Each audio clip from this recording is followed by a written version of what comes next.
good morning. It is Monday, and thank you for joining us. I'm Martina Del Bonta. And I'm Richard Sharp. This morning on Fox 40 News at 4:30, gunfire rings out at a large gathering at an Airbnb rental. The warning from deputies as the search for shooting suspects is underway.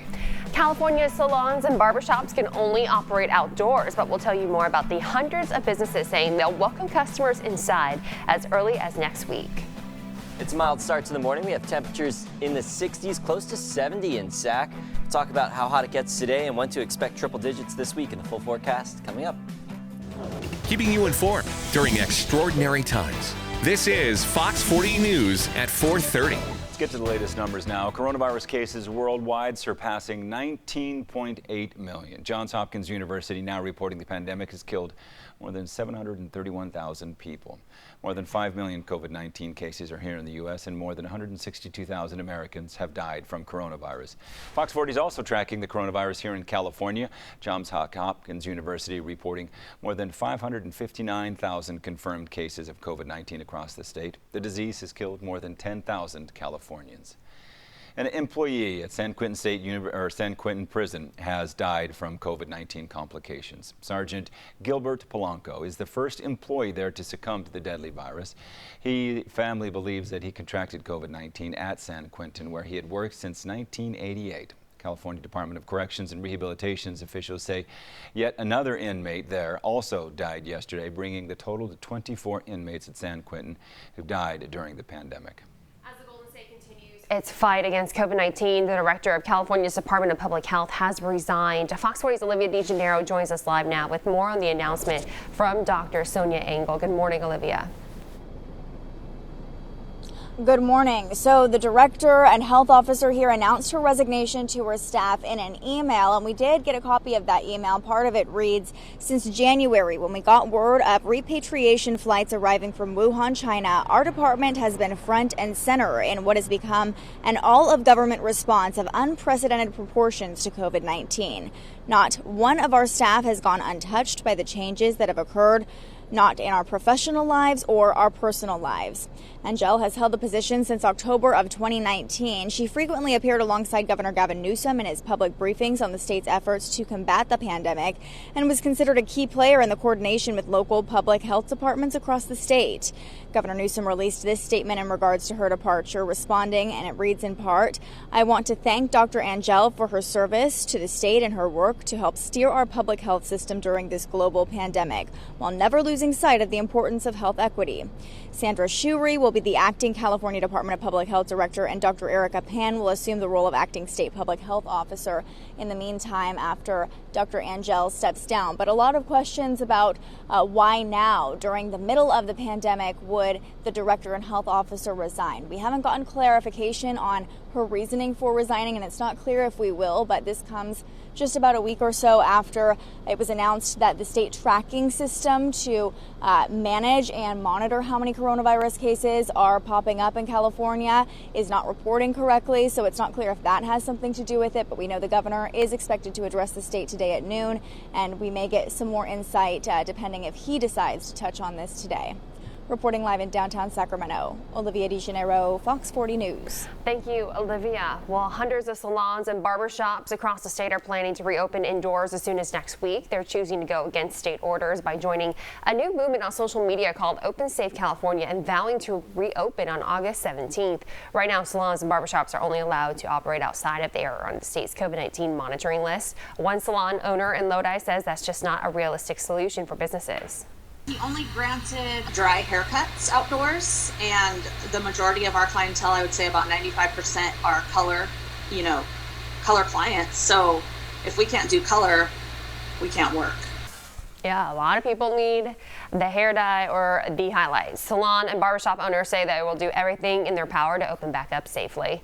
And all students and staff at the University of California schools will now be required to get a flu shot. One doctor at UC San Francisco says the inevitable stress on our healthcare system is a major concern this school year. And at Berkeley, infectious disease expert Dr. Lee Riley says adding an influenza pandemic to the coronavirus pandemic could truly complicate things. We're obviously going to see a lot of symptoms that may be attributed to flu or other, infectious disease that we see in fall and winter. So we're going to have a lot more people either needing or requesting testing for coronavirus.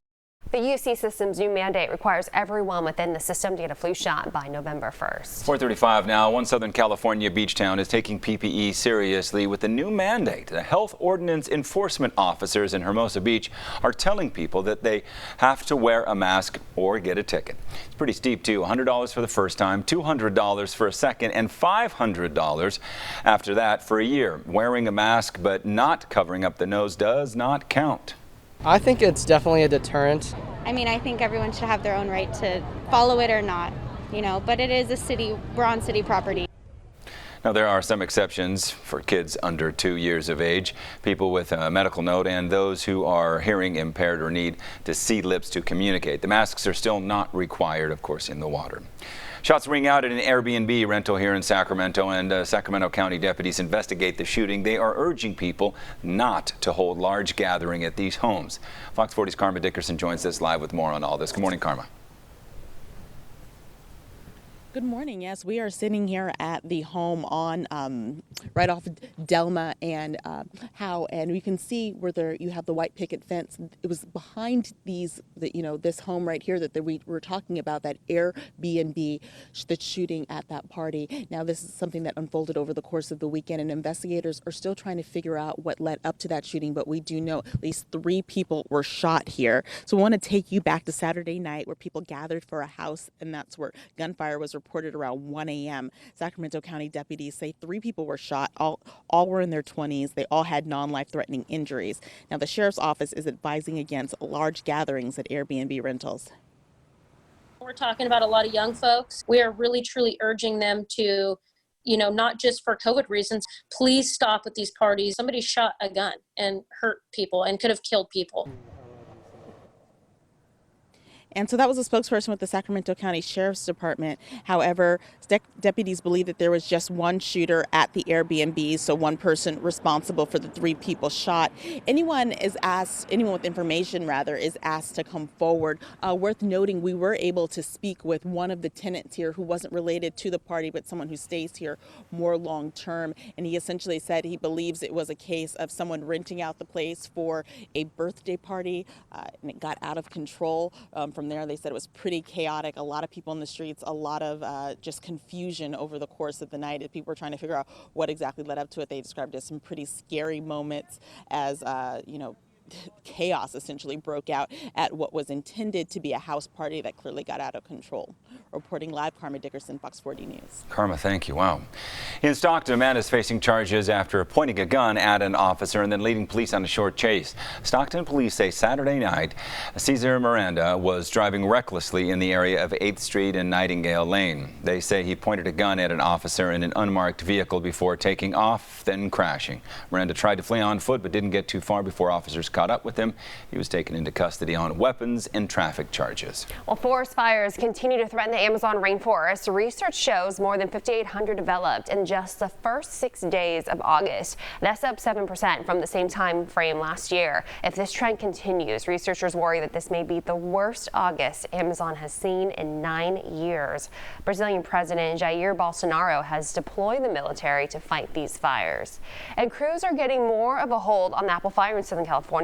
It is now at 42% contained. The fire has burned more than 32,000 acres in the San Bernardino Mountains. 4 homes have been destroyed. The fire started more than a week ago when a diesel vehicle malfunctioned, spreading fire to a nearby grass. Adam, it just gives you a good perspective of seeing that this all started from just a diesel truck, right? Exactly. And it's just one little thing can turn into something massive like this. Small spark, large fire, and that is the nature of it here in California, especially with our winds that we frequently see. Fortunately, in Northern California, winds have been coming in from the west, so it's been packing some moisture. It has been that dry land breeze, so nothing major has happened yet, and crossing our fingers that nothing does in Northern California. Remember, that's south, closer to LA, much closer to LA than Sacramento. All right, let's start outside, take a look at where we're beginning for the work week. 67 here in Sacramento, so pretty mild considering temperatures that have been in the 50s last week to start the day. Yesterday we got up to 99, my forecast was 98, so 1 degree away, and triple digits did show up. Fairfield, Stockton, Marysville, all in the 100-degree club for yesterday. Today will be cooler. So right now we've got temperatures near 70 in Elk Grove, Stockton, 74 in Modesto. So right away you think, all right, it's warm now. Maybe it's going to be even hotter this afternoon. Not the case for us. The wind's going to do us good. Coming in from the west, around 5 to 10 miles per hour in the valley. Right now, 22 miles per hour in Fairfield. So high pressure is off to our west too, blocking any storms from coming our way. But that doesn't include some wraparound moisture getting into the Sierra. So again, you have to keep an eye to the sky there. Could see some isolated thunderstorms, non-severe. And tomorrow, I think they'll be more widespread and possibly a little bit further into the foothills. So that's what we're watching out for in the Sierra, in the valley, in the foothills. Looking pretty good. Highs in the mid-90s today, near 90 tomorrow. And then temperatures do go more so on the rise later this week. So we have a small dip, 90 tomorrow, and then temperatures go up. 97 Wednesday, 98 Thursday, 99 Friday, and then triple digits coming for the weekend. So Martina, it's going to be a hot one coming up in a few days. I'll send it back to you. All right, thanks so much, Adam. Well, Portland police declaring a riot in their city. The latest demonstrations documented online by officers.